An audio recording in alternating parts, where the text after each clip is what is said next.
Alô, muito boa noite, minhas caras amigas e meus caros amigos. Estamos aqui para a nossa live de uma maneira descontraída aqui. Eu, professor Reolando Brasil e Jean Vasco, além dos nossos amigos que estão aí para poder nos acompanhar. Essa live é uma iniciativa da página engenhariacomputacional.com.br, que foi uma página criada por nós para que a gente possa aí divulgar os assuntos interessantes da engenharia, possamos aí também oferecer cursos, lives como essa, né?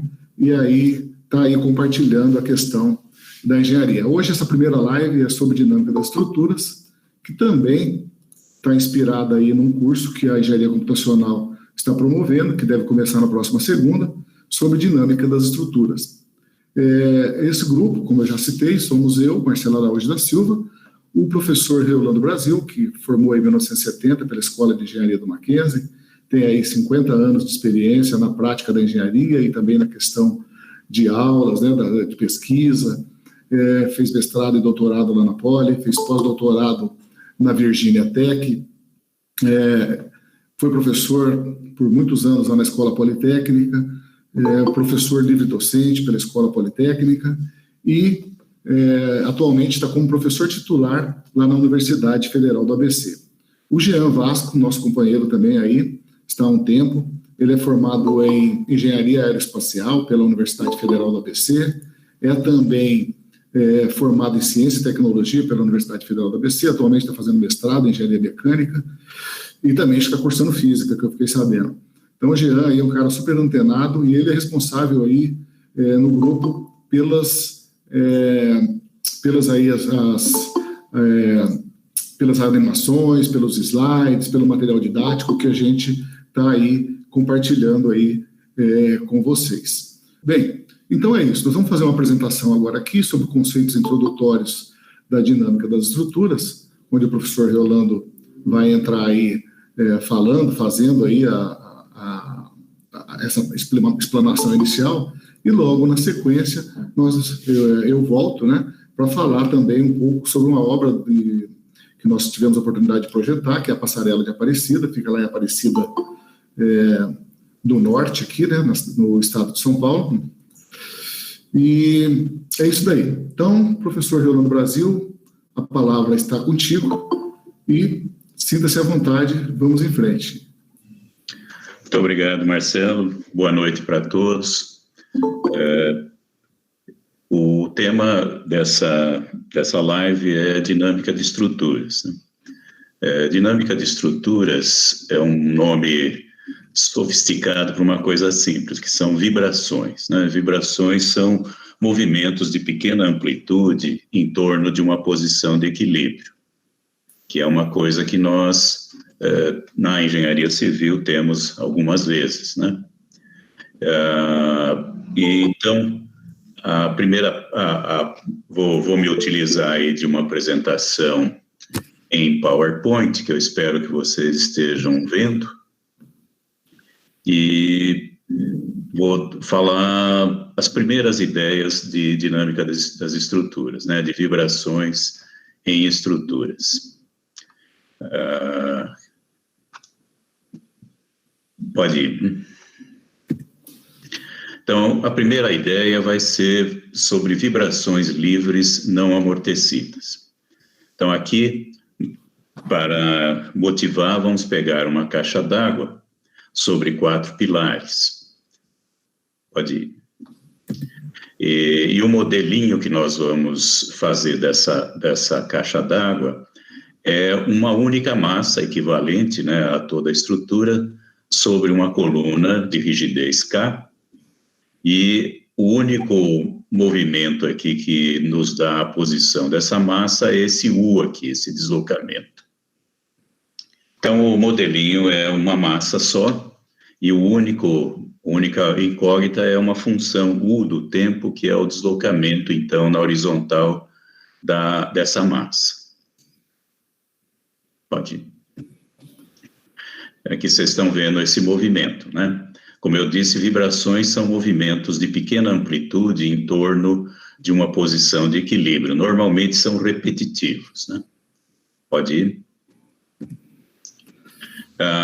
Para deduzir, então, a equação que nos dá esse movimento, nós levamos em conta a força aplicada, uma força variável no tempo, que pode ser, por exemplo, o vento, ou terremoto, alguma coisa, e, contrário ao movimento, vocês têm a força elástica que a estrutura aplica sobre a massa e forças dissipativas, né, que dissipam energia. E, segundo a segunda lei de Newton, somando todas essas forças, elas são iguais a massa vezes a aceleração. Pode ir.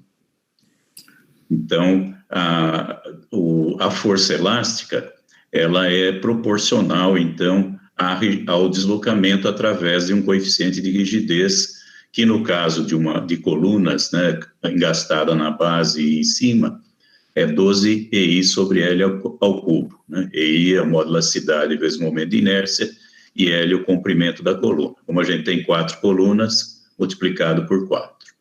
A força dissipativa de energia, a gente sempre tem vários modelos, mas a gente considera normalmente proporcional à velocidade, através de uma constante que seria o coeficiente de amortecimento. Pode ir? Como eu disse, né, a soma das forças é igual à força de inércia, né, massa vezes aceleração. Essa aí é a segunda lei de Newton, né? E colocando todas aquelas coisas lá, do lado esquerdo, nós temos, então, a massa vezes a aceleração, que é a derivada segunda no tempo do deslocamento, os 2 pontinhos quer dizer derivada segunda, mais o coeficiente de amortecimento vezes a velocidade, um pontinho é a primeira derivada, e a rigidez vezes o deslocamento. Tudo isso igual, então, à força aplicada. Um caso particular é quando quando a gente não considera o amortecimento e não temos forças aplicadas.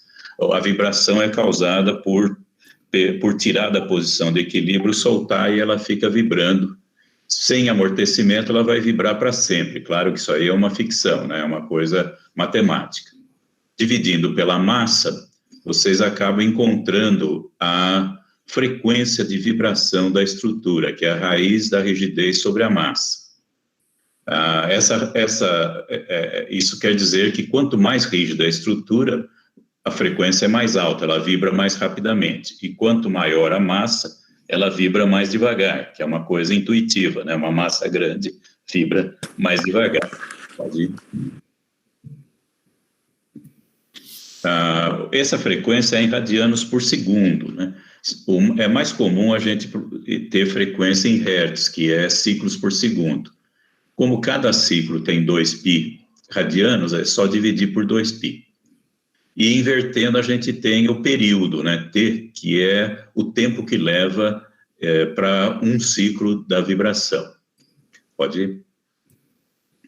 A solução daquela equação, então, do movimento é um deslocamento que é uma amplitude vezes um cosseno de ômega, que é a frequência de vibração em radianos por segundo, vezes o tempo mais uma fase. Essa amplitude depende do deslocamento inicial, o zero, e da velocidade inicial, o ponto zero. E a fase é dada aqui embaixo por essa expressão, mas isso não é muito importante, não, porque se ela começa num ponto ou depois da vibração, isso não é tão importante. Pode ir.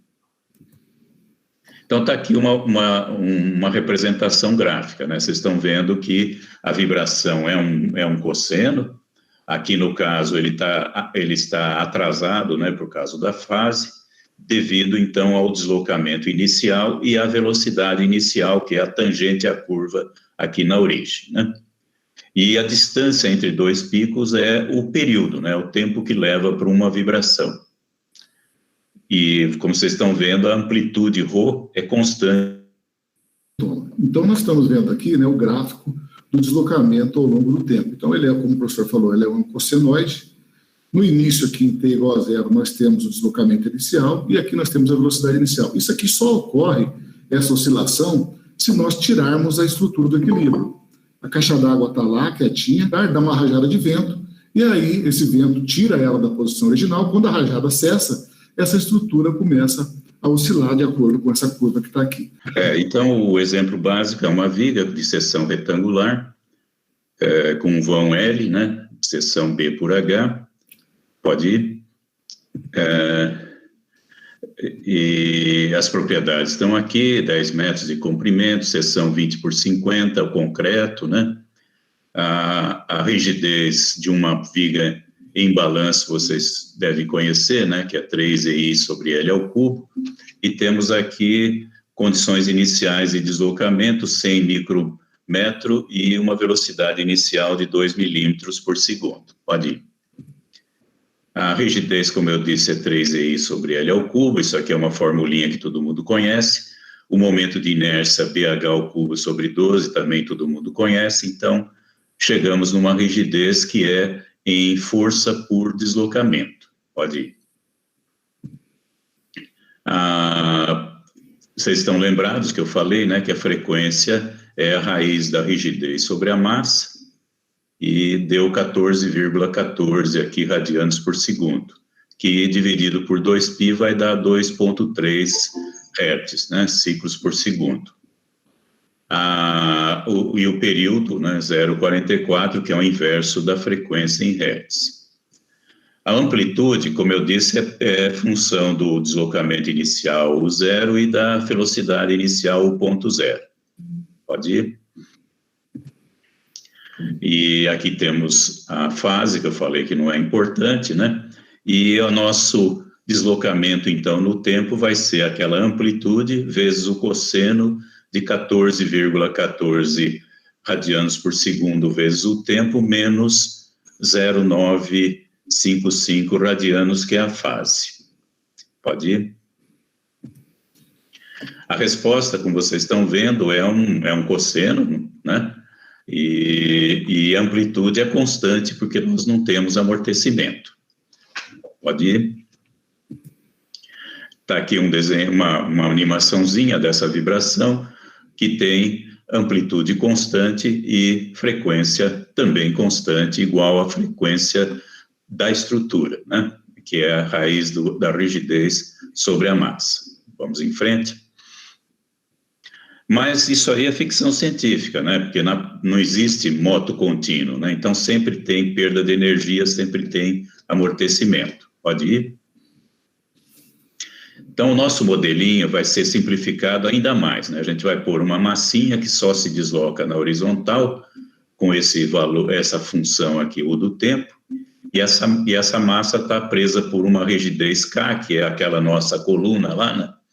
E por um amortecedor que representa, então, a dissipação de energia. Pode ir? Agora, a equação do movimento é massa vezes aceleração, né? 2 pontinhos derivada segunda no tempo, amortecimento vezes velocidade, 1 pontinho, e rigidez vezes deslocamento. Ainda há vibrações livres, então ainda não tem força, né? Então é zero do lado direito dessa equação. Dividindo tudo pela massa, aparece aqui uma nova coisa aqui. Esse xi é a letra grega xi minúsculo, que corresponde ao nosso x minúsculo. Ele é a razão entre o amortecimento que a gente tem no nosso caso, dividido pelo chamado amortecimento crítico, que é um amortecimento em que a estrutura não vibraria, né? Você tiraria da posição de equilíbrio, soltaria, ela volta devagarzinho e para na posição de equilíbrio sem vibrar. Então, o denominador aí é o amortecimento crítico, e em cima está o amortecimento que a gente realmente tem. Então, o que se é uma porcentagem do amortecimento crítico. Pode ir. Existem várias possibilidades, né? Ou o amortecimento é menor do que 1, quer dizer, é menor do que crítico, ou é crítico, ou é mais do que crítico. Na engenharia civil e na maior parte das engenharias, o amortecimento é subcrítico, né? É abaixo de 1, né? É menos que crítico. E nós temos vibrações. O crítico e o supercrítico não tem utilidade prática, né, para nós da engenharia, que seriam, então, aqui, como eu disse, um amortecimento em que a estrutura volta à posição de equilíbrio sem vibrar. Pode ir? Aqui está mostrado isso, né? O azulzinho é a vibração subcrítica, né? Que vai diminuindo, mas vai vibrando. E as outras duas, né? A crítica e a supercrítica, você solta lá de uma certa puxada e ela volta para zero, né? Pode ir. Então, pegando a nossa equação do movimento, a solução é esta daqui. De novo, é uma amplitude vezes um cosseno. Só que agora é ômega D, é frequência amortecida. D é dumping em inglês, que é amortecimento, com A, tá? Dumping com U é lixo. E multiplicado por uma exponencial negativa aqui, né? Então, essa exponencial faz com que a vibração vai diminuindo no tempo. A frequência amortecida é praticamente igual à frequência não amortecida, porque ela é multiplicada por 1 menos xi ao quadrado. A gente já vai ver no exemplo numérico. Pode ir? Então, está aqui a amplitude, né, que depende, como já foi dito, do deslocamento inicial U0, da velocidade inicial U.0, e agora, né, com amortecimento, depende também da frequência amortecida e da taxa de amortecimento. E aqui nós temos a fase embaixo, que é obtida por essa fórmula, que não tem lá muito interesse em princípio. Vamos em frente. Então, está aqui uma amostra do que pode acontecer, né? Vocês soltam lá de uma posição U0 e ela vai vibrando, mas vai diminuindo de amplitude por causa daquela exponencial negativa, né, que multiplica a amplitude. Pode ir? O exemplo é o mesmo, né, uma viga de concreto em balanço, só que agora vamos considerar um amortecimento de 5%. Pode ir? Então, a frequência não amortecida era 14. Agora nós vamos colocar as mesmas condições iniciais e vamos colocar a nossa nova equação. Vamos ver o que dá, né? E vocês estão vendo que a frequência amortecida, mesmo para 5%, é quase igual, né? 14,12. A não amortecida era 14,14. Isso porque o xi é elevado ao quadrado aqui no interior dessa raiz, né? Está aqui a nossa amplitude embaixo, e com isso a gente vai ter o movimento, né? Vamos em frente. O nosso movimento está aqui embaixo, né? E elevado a esse número negativo, vezes a amplitude e vezes o cosseno da frequência amortecida, né? Em radianos por segundo, vezes o tempo, menos a fase 0,972 radianos também. Vamos em frente. E é o que a gente esperava, né? Uma vibração que vai diminuindo com o tempo. Isso é o normal, tá? Porque não existe na natureza, né, nenhum sistema que não dissipe energia. Vamos lá? Está aqui a figurinha, né? Vocês estão vendo que vai diminuindo a amplitude até chegar a zero. Beleza, vamos em frente. Agora vamos pôr carga, tá? Por enquanto era só vibração livre. Vamos pôr uma carga harmônica. Vamos em frente. Então, agora no modelo tem a massa, tem a mola, tem o amortecedor e tem uma força, que é uma força que é uma amplitude P0 vezes um seno de ômega maiúsculo T. Esse ômega maiúsculo é a frequência do carregamento, tá? Por exemplo, uma máquina desbalanceada gera uma força que é harmônica, né? Mas não tem nada a ver com a frequência da estrutura, tá? São duas coisas diferentes. A frequência da estrutura é ômega minúsculo e a frequência do carregamento ômega maiúsculo. E a única variável aqui é o deslocamento U no tempo. Vamos em frente. Está aqui a equação do movimento. Do lado esquerdo é a mesma que a gente tinha, e do lado direito agora tem um carregamento, né? Não é mais zero. Dividindo por M, a gente tem aqui, do lado esquerdo, a mesma equação que a gente tinha antes, e do lado direito, esse carregamento dividido pela massa. Aqui, então, nós temos duas soluções para essa equação. Uma parte é que a gente já conhece, a vibração livre, né? Quando não temos força. E outra é a solução dada só pelo carregamento.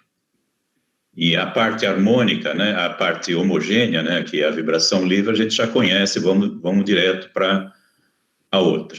Bem, então, de novo, né, a solução particular, que é a solução devido ao carregamento externo, a máquina que está atuando, o motor, né, ou até mesmo o vento, ele pode ser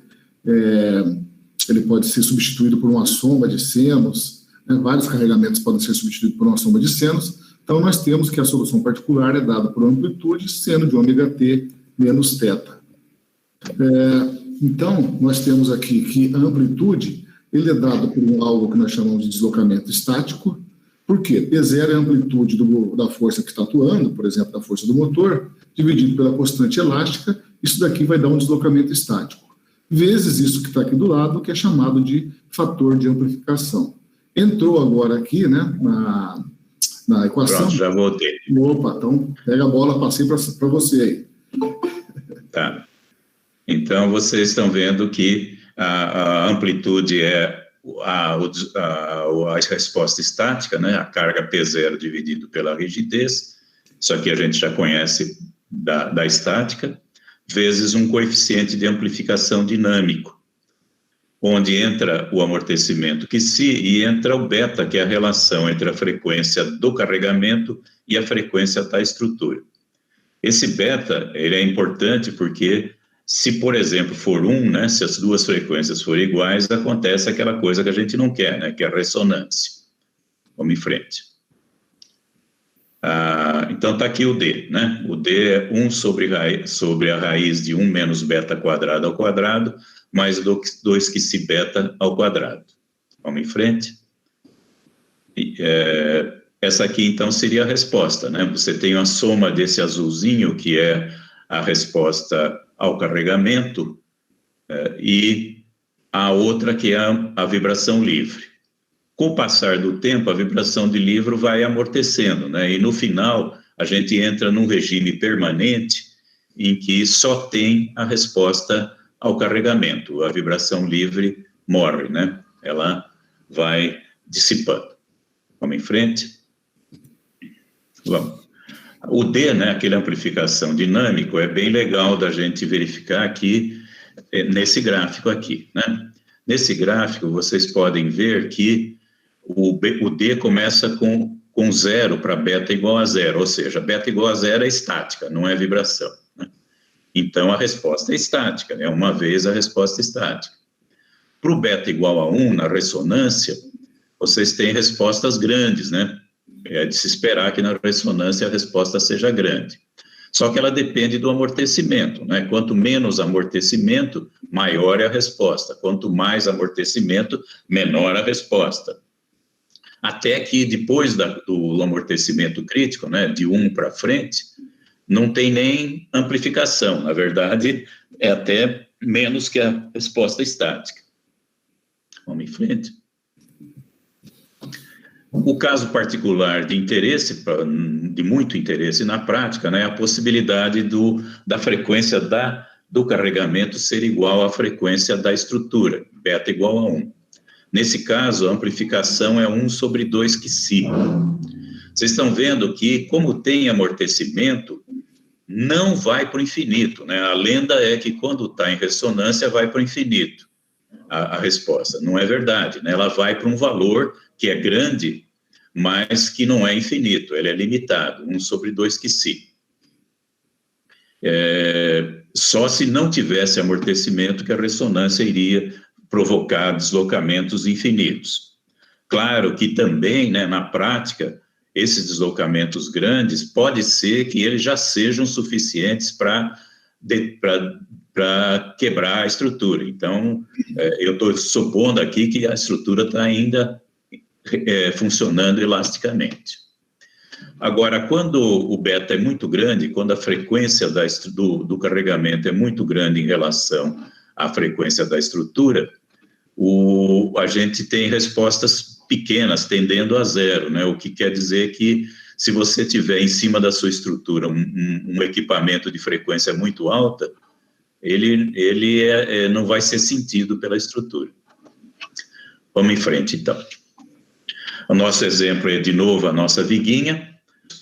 Agora nós temos uma massa de um motor aí na extremidade da nossa viguinha de 500 quilos, e nós temos uma força que é gerada pelo motor de 500 newton vezes seno de 105 radianos por segundo vezes o tempo, né? Que é a frequência do carregamento gerado aí pelo nosso motor.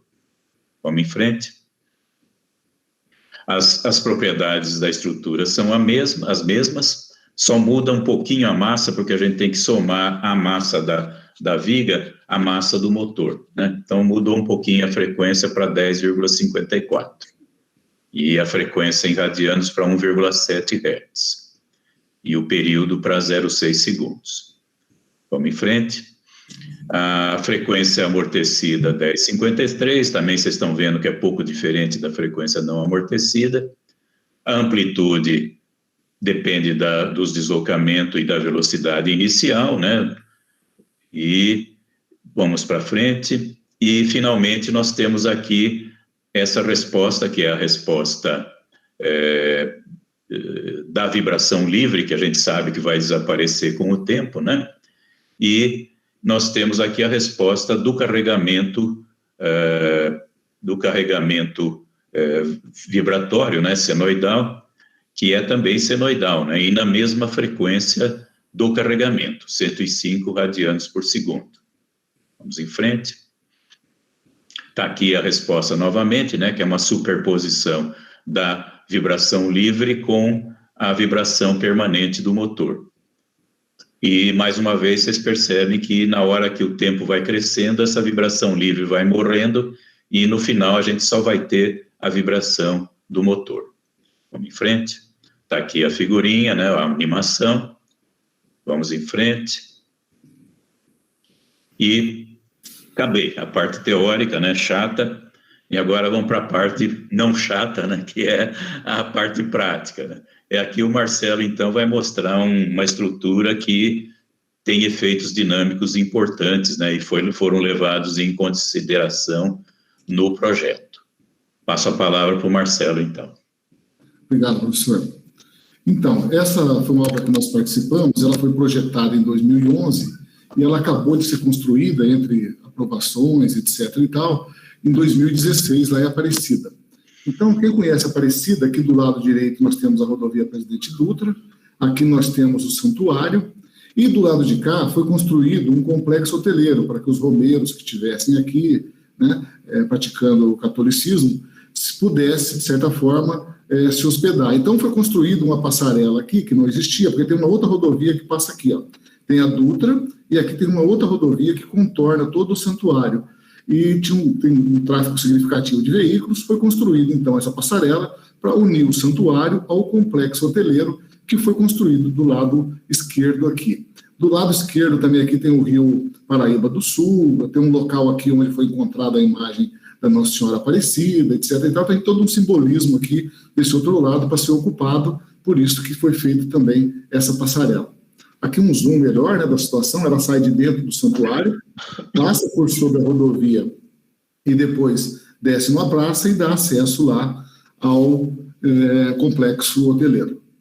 Aqui é uma vista, né, dessa passarela, ela tem 4 metros de largura, porque ela precisa dar fluxo nas duas direções, tranquilo, tem 3 metros de altura livre, aproximadamente, ela foi feita aqui em estruturas metálicas e o piso aqui foi feito em steel deck. Então são vários vãos e tal, né, onde a gente fez toda essa análise. O DENIT, atualmente, ele está exigindo, já faz um certo tempo, né, que seja feita análise dinâmica devido ao caminhar dos pedestres aqui, a excitação do caminhar dos pedestres. Essa aqui é uma outra imagem, né, mostrando, foi feito todo por arquitetura, né, todo um estilo aqui, com barrinhas redondas, imitando a imagem da Santa, né, de certa forma. Esse foi o meu amigo Marco Aurélio Garcia, que nos fez essa parte arquitetônica, grande parceiro aí.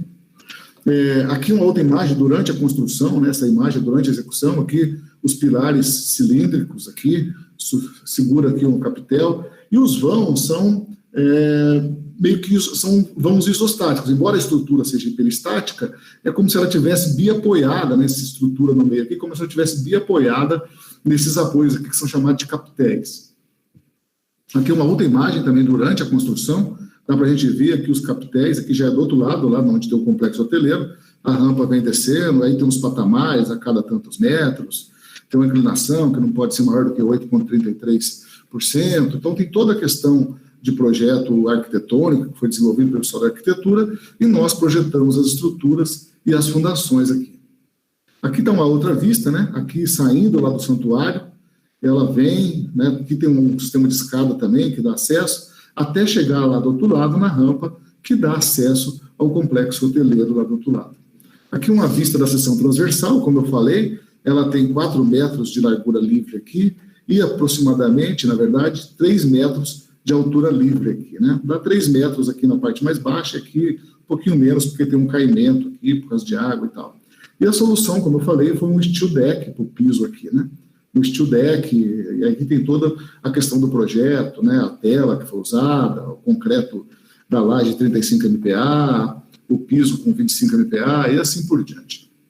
Aqui é uma vista renderizada já do programa que nós usamos, que foi o programa STRAP, Structural Analysis Programs. Inclusive, no curso de Dinâmica das Estruturas, que a gente está oferecendo ali pela Engenharia Computacional, vai ser disponibilizada uma licença do STRAP para que a gente possa aí, desenvolver os exemplos, né, práticos que nós vamos estudar usando o programa STRAP. Então, aqui está a rampa, onde dá acesso ao complexo hoteleiro, e do lado de cá nós temos aí o santuário. Observe que a gente modelou toda a estrutura, com todas as fundações. A única coisa é que as estacas aqui nós substituímos por molas, né? O resto foi tudo colocado aí, né, bloco sobre estaca raiz, etc. e tal.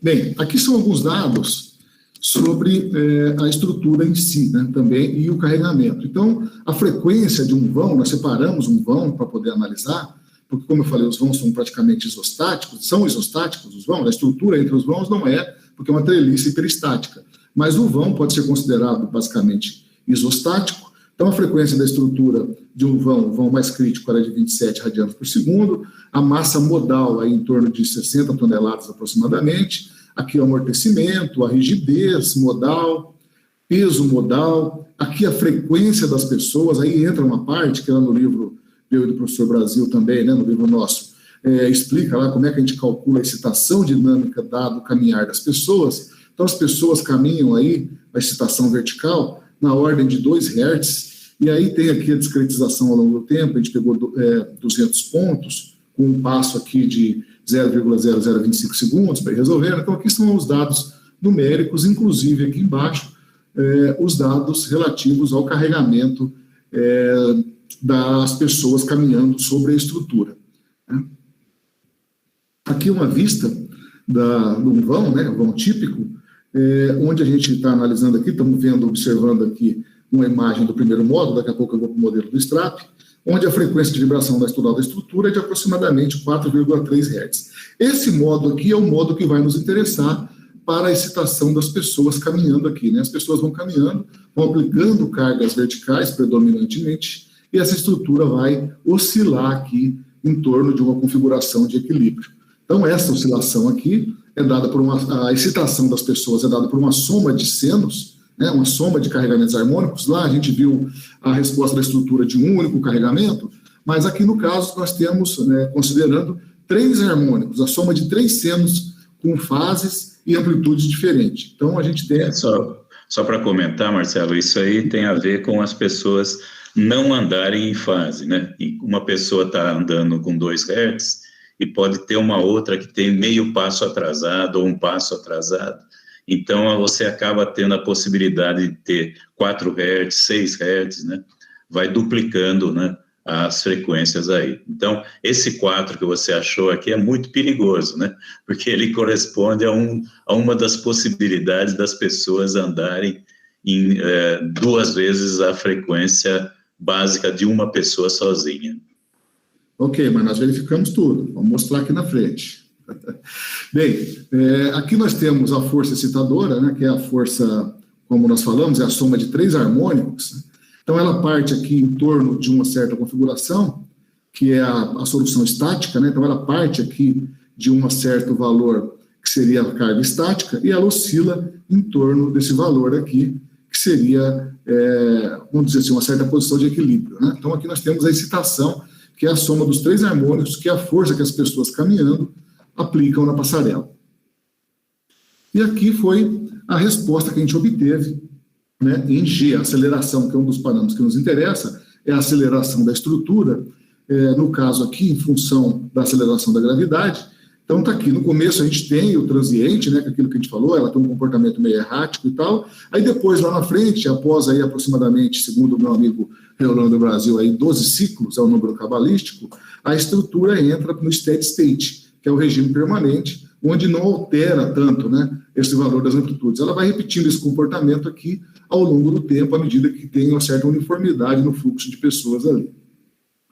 As verificações que nós fizemos, bem, a norma NBR 6118 fala que a relação entre a frequência e a frequência crítica, que é a fundamental, a primeira, a mais importante, que tem a maior amplitude, seja maior do que 1.2. Então, no nosso caso, deu 2.2, né, 4,4 dividido por 2, que é a frequência excitadora principal, deu 2.2, então tá ok. A NBR 6118, né, para quem não sabe, é a norma de concreto armado, a estrutura de concreto procedimento. 8800 é a norma de estruturas metálicas. Então, a norma de estruturas metálicas, que fala que para piso, o ideal é que a frequência seja acima de 4 Hz. Então, nós encontramos lá aproximadamente 4,3 Hz, também está ok. E essa norma aqui, europeia, ela fala que uma aceleração aceitável seria algo em torno entre 0,43 e 0,7 metros por segundo ao quadrado. No nosso caso, deu 0,7 metros por segundo ao quadrado. Se a gente olhar que aqui está em Hertz, no final, né, está aqui 0,06 em G, perdão, né, o G é aproximadamente 10, está um pouquinho acima de 6 aqui no steady state, que é onde chega no regime permanente, que é o que nos interessa. Então, está dando aí aproximadamente 0,7 metros por segundo ao quadrado, que também está dentro desse range aqui, indicado pelo CEB 209. Então, as 3 verificações que a gente fez, do ponto de vista dinâmico, a gente observou que ela atendeu. Eu vou passar agora, rapidamente também, né, para o modelo do STRAP. Essa é a tela do STRAP. Como eu falei, é o software que nós vamos usar para poder ministrar o curso e trabalhar com os exemplos. Então, tem aqui a lista de modelos, tem um modelo genérico, que é o vão todo e tal, mas não é de interesse. No nosso caso, vamos falar da análise dinâmica, isolando aqui um certo vão, que é um vão, como eu falei, biapoiado, né, nas extremidades. Nós podemos ver, vamos só fazer uma vista renderizada aqui. Então está aqui, aqui uma vista renderizada da estrutura. Observe que nós temos o banzo superior da treliça, o banzo inferior, aqui o piso, etc. e tal, as diagonais e os apoios aqui na extremidade. Então essa é a nossa estrutura que nós analisamos. Depois a gente entra, no caso do STRAP, entra com os carregamentos, aí roda a estrutura, obtém os resultados, faz as combinações de carregamentos aqui que a gente quer, e no caso da dinâmica, a gente vem aqui para essa aba, que é os pesos. Então aqui estão as massas nodais, né, cada nó com sua respectiva massa. A gente roda, né, escolhe aqui o número de modos que a gente quer analisar. Nesse caso eu analisei 20 modos para poder calcular as frequências, mas na verdade a gente trabalhou com a frequência com o modo de oscilação vertical, a gente vai ver daqui a pouco, que é o que interessa para o caminhar das pessoas que estão aqui excitando verticalmente, à medida que elas vão pisando, essa passarela aqui. Então vamos aqui para a dinâmica, eu já rodei, e a gente pode ver aqui, ó, na tabela, quais são as frequências naturais da estrutura. Para cada grau de liberdade, se a estrutura, por exemplo, tem 10 graus de liberdade, tem 10 movimentos possíveis nos nós dela, a gente vai ter 10 frequências naturais de vibração e 10 modos naturais de vibração. Nesse caso, eu peguei os 20 primeiros modos, só para ver como é que era o comportamento. O primeiro modo, em princípio, é um modo que não vai nos interessar, que é um modo torsional, do movimento de torção. Podemos até observar aqui, ó. Então, observe que a estrutura está oscilando lateralmente. Talvez esse modo mais torsional fosse interessante para a gente estudar cargas de vento, né, que estaria soprando, excitando significativamente de forma horizontal, né, na horizontal aqui, mas não é o caso aqui. A nossa verificação se deu em função das cargas da excitação das pessoas. Por outro lado, também, as cargas de vento na análise dinâmica são interessantes se a frequência for menor do que 1 Hz, também não é o caso aqui, né? As frequências deram maior do que 1 Hz. Só voltando aqui, a primeira frequência natural ficou em quase 3 Hz, né? Então bem acima do que a norma de vento pede para poder fazer a análise dinâmica do vento, mas talvez esse movimento lateral aqui seja interessante para a análise de um carregamento de vento, se essa frequência fosse menor do que 1 Hz, por exemplo.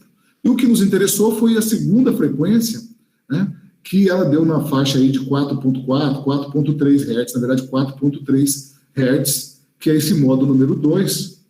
Vamos animar ele para a gente ver como é que a estrutura se comporta, né, com esse modo número 2. Então está aqui, ó, é o primeiro modo de vibração na direção vertical. Quem está acostumado a lidar com dinâmica da estrutura sabe que o primeiro modo, né, naquele problema que nós estamos estudando, que no caso nosso é esse modo aí, que é de interessante, que é de interesse, ele representa aí quase que 99% do comportamento dinâmico da estrutura.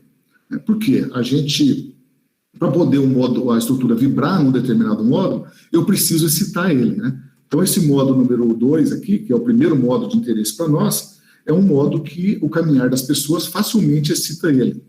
Vamos ver, por exemplo, o terceiro modo, né? É um outro modo torsional. Deixa eu pegar um outro modo vertical aqui.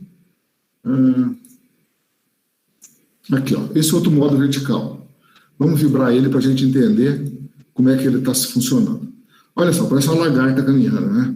Bem, esse modo aí, para que ele possa, a estrutura vibrar nesse modo de forma significativa, do lado de cá, teoricamente, né, eu teria que estar puxando ele para cima, por exemplo, enquanto que do lado de cá, opostamente, eu tenho que estar empurrando para baixo. Então, é uma forma um pouco complicada, difícil da gente conseguir excitar a estrutura de acordo com esses modos aqui superiores. Então, como eu comentei, o modo que vai ser bem relevante para nós é esse modo aqui, que é o modo o primeiro modo de oscilação no plano vertical, né? Essa que foi aí a análise que nós fizemos em termos de frequências naturais de vibração. Depois eu vou mostrar na planilha. Agora o STRAP, ele tem também o time history. Nesse caso específico, na época, eu não usei o time history do STRAP para calcular aquelas acelerações e tal. Eu fiz em separado, numa determinada planilha. Deixa eu achar essa planilha aqui.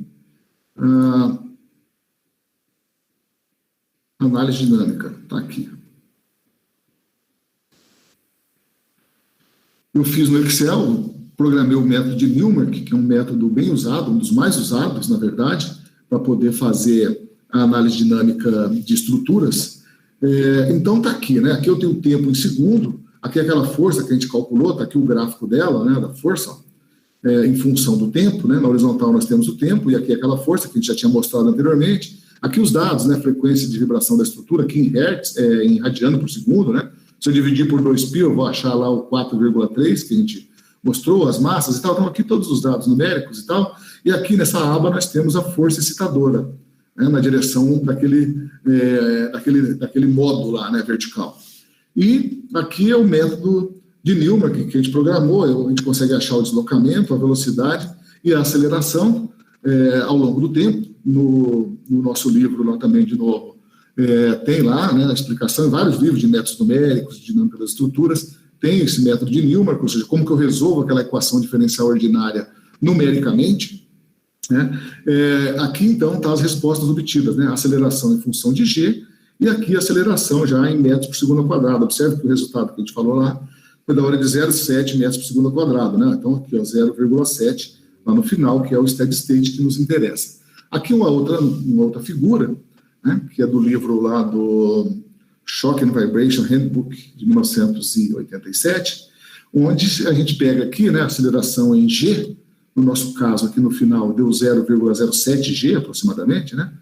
Então nós estamos aqui, ó, nessa região, entre o 0,07, na verdade estamos aqui, né? Então eu estou entre esse limite de percepção, que é essa curva aqui de baixo, dada a frequência, 2 Hz, não. Eu estou entre esse limite de percepção e estou entre o desagradável. Então, nós estamos por aqui, né, nesse miolo aqui com o nosso projeto. Na verdade, aqui, né, aproximadamente nesse ponto aqui, é o ponto do nosso projeto, que a gente postou lá as verificações, onde a gente fez as várias verificações das normas aplicáveis e verificamos que a estrutura estava dentro dos padrões. E aí o DENIT foi um processo também longo, tive que ir lá, acho que se não me engano, umas 2 vezes para conversar com o pessoal e fazer a aprovação desse projeto lá em Brasília.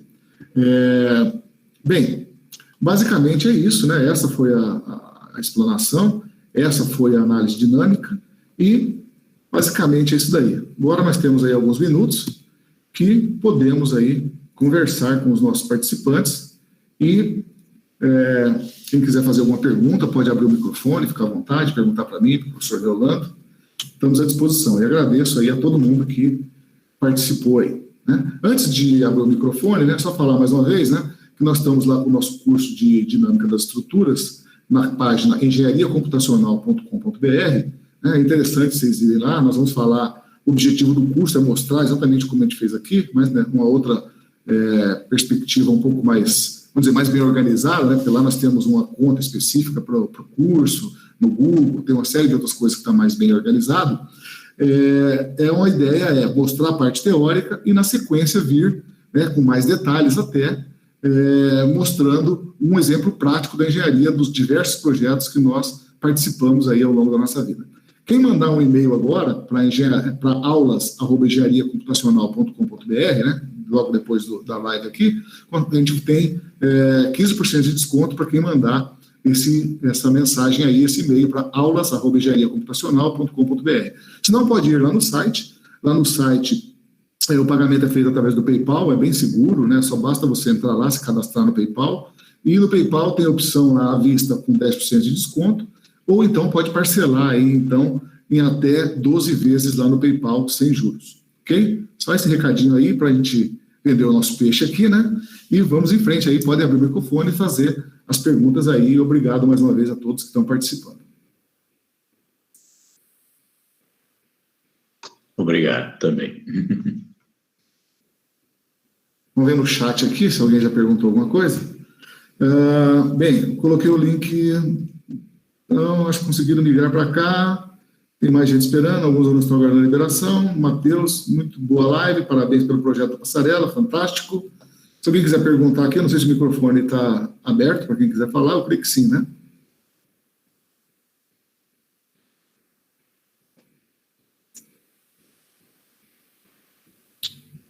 Bem, Maria Luísa de Moraes, minha filha, está aqui. César Muniz, obrigado. Tem vários colegas que estão aqui participando, né, prestigiando a gente. O Lucas Moura também, nosso aluno, pesquisa com a gente. O Marcos Vizentim, parceiro, colega, amigo, cliente. Temos aí.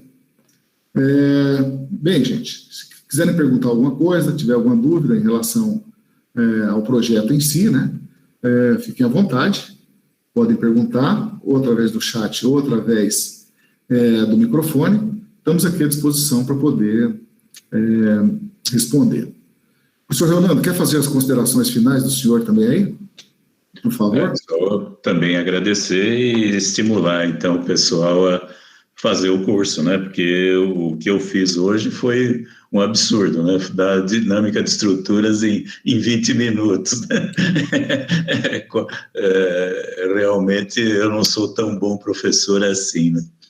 Então, muito obrigado pela atenção e convido a participar do nosso curso aí de dinâmica de estruturas.